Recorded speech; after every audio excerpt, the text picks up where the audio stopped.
आप सभी जानते ही हैं कि बिहार जो है जीविका के द्वारा ब्लॉक स्तर पे, जिला स्तर पे 7 प्रकार के अलग-अलग पदों पे जो भर्ती प्रक्रिया है ना, उसका आवेदन यहाँ पे चल रहा है। अभी जो है मात्र 2 दिन बचा हुआ है, 18 अगस्त तक जो है फॉर्म फिलअप करवाए जा रहे हैं। तो उससे पहले अभी तक आपने फॉर्म को नहीं भरा हुआ है तो फॉर्म को स्टेप बाय स्टेप देखकर इस वीडियो को भर लीजिएगा। कहीं भी आपको किसी प्रकार की समस्या आ रहा है, उस समस्या के हल के साथ इस वीडियो को बनाया गया है, जिसके माध्यम से कहीं ना कहीं एक से अधिक पदों के लिए आवेदन करना चाहते हैं तो वो भी आवेदन कर सकते हैं। और कहीं ना कहीं भी आपको समस्या आएगा तो इस वीडियो को देखिएगा तो आपको समझ में आ जाएगा किस तरह से फॉर्म को भरना है। वीडियो में आगे बढ़ने से पहले आप सभी से रिक्वेस्ट रहेगा, अभी तक आपने इस वीडियो को लाइक नहीं किया हुआ है तो प्लीज़ वीडियो को लाइक कर लीजिए, इस वीडियो को सोशल मीडिया पर शेयर कर दीजिए और आपके मन में कोई भी सवाल होगा तो नीचे हमें कमेंट्स में कमेंट करके जरूर बता दीजिए। कि आप सभी को पता ही है कि जीविका में जो है 7 प्रकार के अलग अलग पदों पे जो भर्ती प्रक्रिया है ना, उसका यहाँ पे आवेदन लिए जा रहे हैं। बहुत सारे अभ्यर्थी अभी तक फॉर्म नहीं भरे हुए हैं, उन सभी के लिए लास्ट अपडेट है, क्योंकि अभी आप देखेंगे तो इनके आधिकारिक पोर्टल पे कुछ जो है संपर्क सूत्र दिया गया है, क्योंकि काफ़ी सारे जो है कठिनाइयों का सामना करना पड़ रहा है, किसी का पेमेंट फंस जा रहा है, कोई ना कोई प्रॉब्लम है, क्योंकि आवेदन जो है 18 अगस्त तक ही फिलअप किए जाएंगे और 16 अगस्त को हम वीडियो शूट कर रहे हैं तो मात्र जो है 2 दिन शेष है। इस लास्ट डेट में कैसे जो है फॉर्म को भरना है इस वीडियो में हमने पूरी जानकारी बताया हुआ है, ठीक है। इसमें जो है 7 प्रकार के अलग अलग पोस्ट हैं, जिसके लिए भी आप इच्छुक हैं, योग्य हैं तो फॉर्म को भर सकते हैं, ठीक है। तो देख लीजिएगा, जो भी पोस्ट आपको अच्छा लगे जिसके लिए फॉर्म को भरना है तो उसके सामने क्वालिफिकेशन, सैलरी और कितनी वैकेंसी है इसकी जानकारी यहाँ पे चेकआउट कर सकते हैं, ठीक है।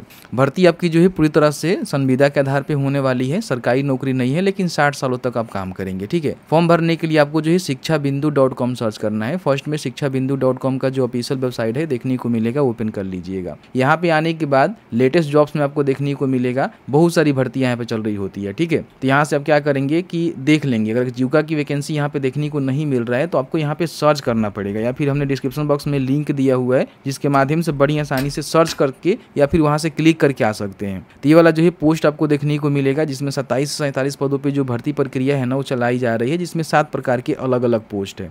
ध्यान रखिएगा, अगर आप EWS, BC, BC या फिर अनरिजर्व कैटेगरी के आवेदक हैं, अभ्यर्थी हैं तो आपको जो है 800 रुपये का पेमेंट करना है। अगर कोई SC ST दिव्यांग मतलब कि फिजिकली हैंडीकेप्ड है तो उनको 500 रुपये का पेमेंट करना है, ठीक है।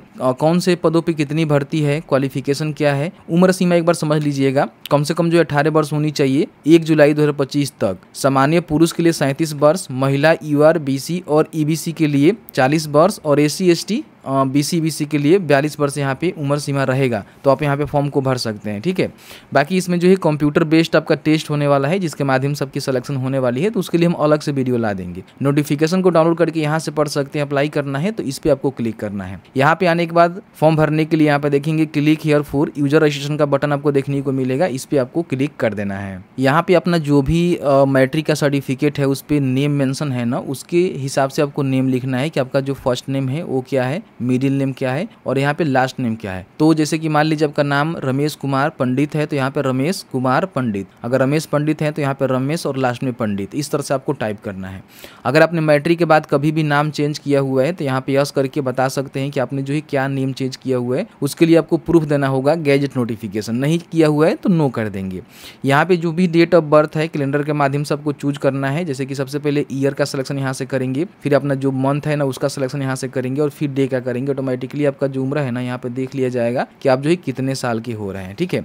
यहाँ पे अपना जो भी जेंडर है उसको बताना है कि मेल है कि फीमेल है, तो अपने हिसाब से बता दीजिएगा। यहाँ पे एक मोबाइल नंबर आपको डालना है, उस मोबाइल नंबर को कंफर्म करना है और एक ईमेल आईडी यहाँ पे डालनी है, ठीक है। और उसके बाद यहाँ पे कंफर्म ईमेल आईडी यहाँ पे करना है, मतलब कि दोबारा आपको एंट्री करना है। यहाँ पे जनरेट OTP का बटन मिलेगा जिस पे क्लिक करना है। यहाँ पे कैप्चा को फिल करेंगे, सबमिट के बटन पे क्लिक करेंगे। यहाँ पे आपके मोबाइल नंबर या फिर ईमेल आईडी किसी एक पे जो है OTP गया होगा, उस OTP को डालना है। ओके के बटन पे क्लिक करेंगे। यहाँ पे OTP डालने का ऑप्शन आपको देखने को मिलेगा, OTP डालेंगे, वैलिडेट OTP के बटन पे क्लिक करेंगे। उसके बाद आई एग्री के बटन पे टिक करेंगे, कैप्चा को फिल करेंगे, रीवेरीफाई के बटन पे क्लिक करेंगे। आपने जो भी डिटेल्स को फिल किया हुआ है सभी डिटेल्स यहाँ पे आपको देखने को मिलेगा। अगर सही है तो यहाँ पे आपको क्या करना है कि टिक कर देना है। कि मेरी जानकारी सही है, लेकिन कई बार क्या होता है कुछ यहाँ पे मिस्टेक हो जाता है, तो इसको एडिट कर लीजिएगा, उसके बाद ही यहाँ पे रीवेरीफाई करिएगा। उसके बाद सबमिट के बटन पे क्लिक करेंगे तो इस तरह से देखेंगे आपका जो रजिस्ट्रेशन है ना कंप्लीट यहाँ पे हो जाता है, और आपको रजिस्ट्रेशन नंबर और यहाँ पे जो है पासवर्ड जो भी आपके मोबाइल नंबर है उस वहाँ पे सेंड कर दी जाती है, आप उसको नोट डाउन करके रख लेंगे। यहाँ पे क्लोज का बटन मिलेगा जिस पे क्लिक करेंगे। इसके बाद यहाँ पे जो है पोस्ट सिलेक्शन का बटन आपको देखने को मिलेगा जिस पे आपको क्लिक करना है। आपके सामने जो है कुछ इस तरह से ऑप्शंस देखने को मिलेगा। यहाँ पे एक लॉगिन आईडी से चाहे तो मल्टीपल पोस्ट के लिए फॉर्म को भर सकते हैं, लेकिन ध्यान रखेंगे एक पोस्ट के लिए 2 बार आवेदन आप नहीं कर सकते हैं। जैसे कि इनका नोटिफिकेशन को आप पढ़ेंगे तो यहाँ पे आपको देखने को मिलेगा only 1 application shall be submitted by the each candidate for 1 position, यानी कि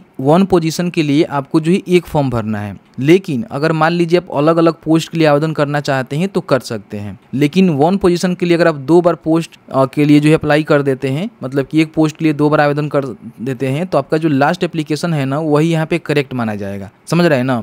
तो एक पोस्ट के लिए एक बार फॉर्म भरना है, लेकिन अलग अलग पोस्ट के लिए फॉर्म भरना चाहते हैं तो आप यहाँ से भर सकते हैं, क्योंकि देखेंगे मैंने कई सारा जो है यहाँ पे पोस्ट का सिलेक्शन करके जो है फॉर्म को भरा हुआ है। ठीक है, इस तरह से चाहें तो सभी पोस्ट के लिए आप एलिजिबल हैं तो फॉर्म को भर सकते हैं, लेकिन सभी के लिए अलग अलग से आपको पेमेंट देना पड़ेगा। अब यहाँ पे लॉगिन करेंगे तो जैसे देखेंगे तो हमने जो है कई सारे पोस्ट का सिलेक्शन करके जो है फॉर्म को भरा हुआ है।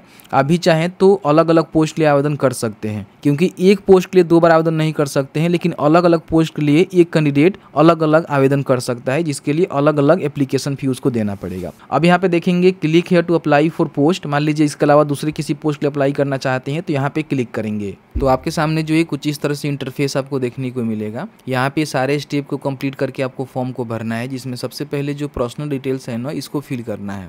आपने पूर्व में किसी पोस्ट के लिए फॉर्म को भरा हुआ है तो वहाँ से कुछ जानकारी यहाँ पे फैच कर लेता है। अगर आप फ्रेश फॉर्म भर रहे होंगे तो यहाँ पे सबसे पहले अपना जो मैरिटल स्टेटस है वो बताना है कि आप मैरिड हैं या फिर अनमैरिड हैं। यहाँ पे आपको जो है फादर का नेम, मदर का नेम आपको लिखना होगा। फिर यहाँ पे पोस्ट डिटेल्स में आपको जो है पोस्ट का सिलेक्शन करना होगा कि आप जो है कौन से पोस्ट के लिए फॉर्म को भर रहे हैं। आप चाहें तो अलग अलग पोस्ट के लिए अलग अलग आवेदन दे सकते हैं एक ही लॉगिन आईडी से, लेकिन सेम पोस्ट के लिए 2 बार आवेदन आप नहीं दे सकते हैं। ठीक है, तो जो भी पोस्ट के लिए आपको फॉर्म को भरना है उसका सिलेक्शन यहाँ पे करेंगे। ठीक है, तो यहाँ पे उसका सिलेक्शन आसानी से हो जाता है। देखिए इस तरह से सेलेक्ट करेंगे तो यहाँ पे हो जाएगा। तो इस तरह से सेलेक्ट करना है तो आपका जो पोस्ट कोड है यहाँ पे देखने को मिल जाएगा। अब यहाँ पे देखेंगे जो भी अपना नेशनलिटी है वो बताएंगे। अगर आप बिहार से हैं तो यहाँ पे यस करेंगे तो आपको जो है रिजर्वेशन का बेनिफिट मिलेगा। नहीं है तो नो करके अपने स्टेट का सिलेक्शन करके दूसरे स्टेट से भी फॉर्म को भर सकते हैं, लेकिन ध्यान रखेंगे आपको किसी प्रकार की रिजर्वेशन का बेनिफिट देखने को नहीं मिलेगा। बिहार से हैं तो किस कैटेगरी से हैं उस कैटेगरी का सिलेक्शन यहाँ पे करेंगे। उसके लिए आपको जो है डॉक्यूमेंट भी देना पड़ेगा, सर्टिफिकेट आपको आगे चल के अपलोड करना पड़ेगा। इन बातों को ध्यान रखेंगे। अब यहाँ पे जो भी कैटेगरी सर्टिफिकेट डिटेल्स है, जैसे कि मान लीजिए अपने ईबीसी का सिलेक्शन यहाँ पे किया हुआ है तो ईबीसी का जो भी इशूइंग अथॉरिटी है वो कहाँ से इशू हुआ है, आरओ लेवल है, एसडीओ लेवल है, ठीक है, वो बताएंगे। देखिए यहाँ पे बताया गया है कि कम से कम जो है एसडीओ लेवल का जो है इशू होनी चाहिए। आप देखेंगे नोटिफिकेशन में ही बताया गया है कि जो भी आपका कास्ट सर्टिफिकेट, कैटेगरी सर्टिफिकेट है वो कम से कम जो है एसडीओ लेवल या फिर उसके ऊपर का यहाँ पे होना चाहिए, लेकिन काफी सारे लोग के पास जो है आरओ लेवल का है। ठीक है, तो अगर आपके पास आरओ लेवल का है तो लास्ट मौका चल रहा है, फॉर्म को भर सकते हैं, जो होगा वो देखा जाएगा। तो यहाँ पे जो भी इशू अथॉरिटी है आरओ बता सकते हैं। फिर यहाँ पे कैटेगरी सर्टिफिकेट इशू डेट यहाँ पे लिखेंगे कि आपका सर्टिफिकेट कब इशू हुआ है, कैटेगरी सर्टिफिकेट सीरियल नंबर यहाँ पे लिखेंगे।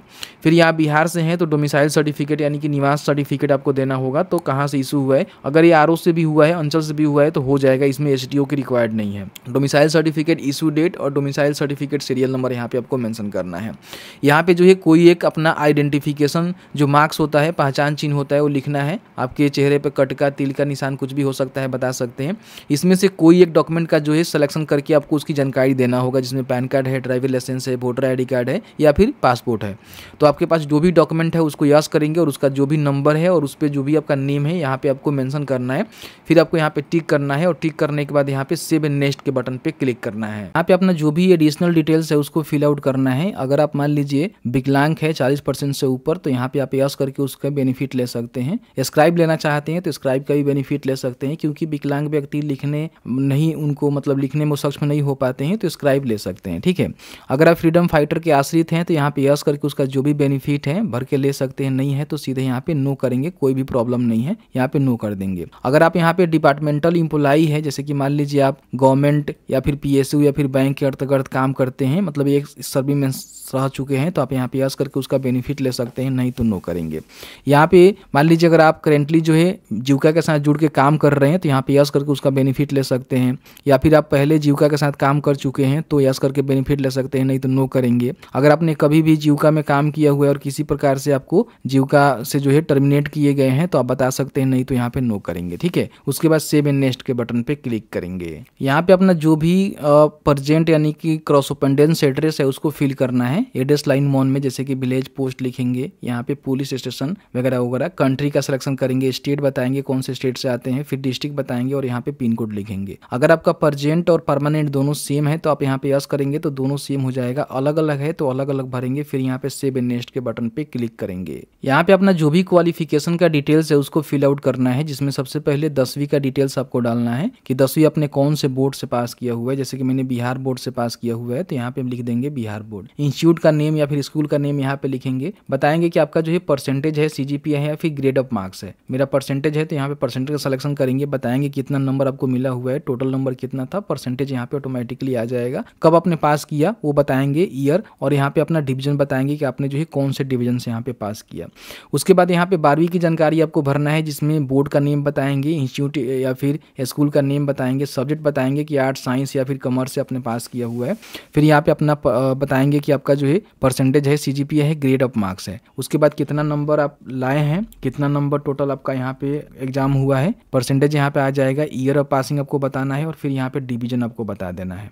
अब यहाँ पे जो भी आपका पोस्ट स्पेसिफिक क्वालिफिकेशन डिटेल्स है, जैसे कि मान लीजिए हम यहाँ पे, आप सभी जानते ही हैं कि यहाँ पे आईटी एक्सक्लूसिव का जो है फॉर्म भर रहे हैं। तो सबसे पहले यहाँ पे देखेंगे knowledge of computer typing both Hindi in English is must, मतलब किसमें कंप्यूटर का जो है टाइपिंग का नॉलेज आपके पास होनी चाहिए, हिंदी और इंग्लिश का। ठीक है, अब यहाँ पे क्वालिफिकेशन डिग्री में देखेंगे तो आपने बीटेक सीएस आईटी से किया हुआ है तो फॉर्म को भर सकते हैं, बीसी या फिर बीएससी आईटी किया हुआ है, फिर आपने पीजीडीसीए किया हुआ है तो फॉर्म को भर सकते हैं। तो जो भी आपका क्वालिफिकेशन है उसका सिलेक्शन करेंगे, इंस्टीट्यूट का नेम लिखेंगे, सब्जेक्ट लिखेंगे, कब आपने पास किया हुआ है, मंथ ईयर यहाँ पे बताएंगे, परसेंटेज बताएंगे कि क्या है या फिर ग्रेड ऑफ मार्क्स है, सीजीपीए है वो बताएंगे, कितना नंबर आप लेकर यहाँ पे आए हैं वो आपको बताना होगा। यहाँ पे जैसे कि एग्जाम्पल के तौर पे हम डाल देते हैं टोटल आपका कितना नंबर का एग्जाम हुआ है, यहाँ पे आपका जो परसेंटेज है आ जाएगा। एनी अदर क्वालिफिकेशन आपके पास है, जैसे कि मान लीजिए आपने इससे भी हायर एजुकेशन लिया हुआ है तो आप यहाँ पे बता सकते हैं, नहीं है तो छोड़ दीजिएगा। ठीक है, तो इसमें जो भी आपने क्वालिफिकेशन किया हुआ है तो किसी एक क्वालिफिकेशन को फुलफिल करके जो है फॉर्म को भरना है। नीचे आएंगे तो आपके पास किसी प्रकार की अनुभव है काम करने का तो बता सकते हैं कि हाँ मेरे पास इस ऑर्गेनाइजेशन में जो है काम करने का अनुभव है, इस पोस्ट पे इस डेट से लेकर जो इस डेट तक हमने काम किया हुआ है, एक से अधिक है तो यहाँ पे ऐड करके अपना जानकारी को भर सकते हैं। लेकिन आपके पास अनुभव नहीं है तो अनुभव की आवश्यकता नहीं है, आप इसको सीधे सेव एंड नेक्स्ट के बटन पे क्लिक करेंगे। यहाँ पे अपना जो भी डॉक्यूमेंट है ना उसको अपलोड करना है, ध्यान रखिएगा। यहाँ पे देखेंगे सबसे पहले रिसेंट पासपोर्ट साइज जो फोटोग्राफ है उसको अपलोड करना है। इसका डायमेंशन वगैरह देखने के लिए आप यहाँ पे आकर देख सकते हैं कि व्हाइट बैकग्राउंड के साथ आपका फोटो होनी चाहिए, जो कि रिसेंट का होना चाहिए, 50 से लेकर जो है 80 KB के बीच में 200 DPI। और इसकी डायमेंशन की बात करें तो 3.5 सेमी इंटू 4.5 सेमी का रहना चाहिए, तो आप यहाँ पे अपलोड कर सकते हैं। ठीक है, यहाँ पे क्लिक करके फोटो को अपलोड कर लेंगे। उसके बाद यहाँ पे सिग्नेचर को अपलोड करना होगा, जिसका साइज जो है 50 से लेकर 80 KB के बीच में JPG फॉर्मेट में होनी चाहिए। व्हाइट पेपर पे आपको सिग्नेचर करके अपलोड कर देना है। फिर यहाँ पे 10वीं का सर्टिफिकेट और मार्कशीट आपको अपलोड करना है। यहाँ पे 12वीं का सर्टिफिकेट और यहाँ पे 12वीं का मार्कशीट अपलोड करना है। और यहाँ पे एडिशनल आपने कोई क्वालिफिकेशन की जानकारी दिया हुआ है तो अपलोड करेंगे, अन्यथा इसको छोड़ देंगे। बाकी यहाँ पे स्टेट डोमिसाइल सर्टिफिकेट जो कि 1 साल के अंदर का बना होना चाहिए, अपलोड कर देंगे। हायर एजुकेशन जो आप मान लीजिए कि आपने देना चाहते हैं तो यहाँ पे जरूर दे देंगे, हायर क्वालिफिकेशन डिग्री डिटेल्स। और यहाँ पे स्पेसिफिक क्वालिफिकेशन, जैसे कि मान लीजिए आप आईटी एक्सक्लूसिव का फॉर्म भर रहे हैं तो इसमें आपने जो भी सिलेक्शन किया था, बीएससी आईटी हो गया, फिर आपने बीटेक किया हुआ है सीएसआईटी से, तो उसका ही सर्टिफिकेट और यहाँ पे मार्कशीट आपको अपलोड करना है। बाकी यहाँ पे कास्ट सर्टिफिकेट, अगर आप SC ST हैं, BC हैं तो अपना NCL लगा दीजिएगा। ठीक है, जो कि SDO लेवल से कम ऊपर का बना होना चाहिए, तो यहाँ पे कास्ट सर्टिफिकेट में आप अपलोड करेंगे। और यहाँ पे वोटर ID कार्ड का हमने सिलेक्शन किया हुआ है तो उसको अपलोड करेंगे। यहाँ पे देखेंगे हिंदी कंप्यूटर टाइपिंग सर्टिफिकेट आपको देना होगा, सर्टिफिकेट मांग रहा है। और यहाँ पे देखेंगे तो इंग्लिश कंप्यूटर टाइपिंग सर्टिफिकेट, दोनों आपको अलग अलग देना है। ठीक है, और उसके बाद यहाँ पे अदर कोई रिलेवेंट डॉक्यूमेंट देना चाहते हैं तो डॉक्यूमेंट को यहाँ पे अपलोड करेंगे। डॉक्यूमेंट को अपलोड करेंगे तो यहाँ पे फोटो को जो है व्यू कर लीजिएगा, सिग्नेचर को व्यू कर लीजिएगा क्योंकि व्यू करना जरूरी है। उसके बाद नीचे आएंगे तो यहाँ पे एप्लीकेशन फी आपको देखने को मिलेगा, ऑनलाइन पेमेंट कर सकते हैं, इस पर टिक करेंगे और बाकी सबको टिक करेंगे यहाँ पे। ठीक है, और टिक करने के बाद यहाँ पे कैप्चा को फिल करेंगे और प्रीव्यू के बटन पे क्लिक करेंगे।